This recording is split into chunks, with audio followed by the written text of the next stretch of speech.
கடந்த 2 நாட்களாக கணிசமாக உயர்வை சந்தித்து வந்த தங்கத்தின் விலை பங்குச்சந்தைகளின் வீழ்ச்சி காரணமாக இன்று அதிரடியாக குறைந்துள்ளது. சென்னையில் இன்று 22 கேரட் ஆபரண தங்கத்தின் விலை சவரனுக்கு ரூபாய் 1200 குறைந்து ஒரு சவரன் 1,19,760 ரூபாய்க்கு விற்பனையாகிறது. கிராமுக்கு ரூபாய் 150 குறைந்து ஒரு கிராம் 14,970 ரூபாய்க்கு விற்பனையாகிறது. தங்கத்தின் விலையை தொடர்ந்து வெள்ளியின் விலையும் இன்று கணிசமாக சரிவை சந்தித்துள்ளது.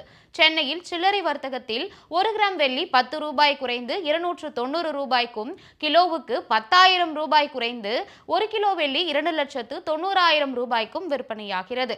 தங்கத்தின் விலை இப்படி ஒரே நாளில் 1,200 ரூபாய் சவரனுக்கு குறைந்துள்ளது மக்களுக்கு மகிழ்ச்சியை அளித்துள்ளது.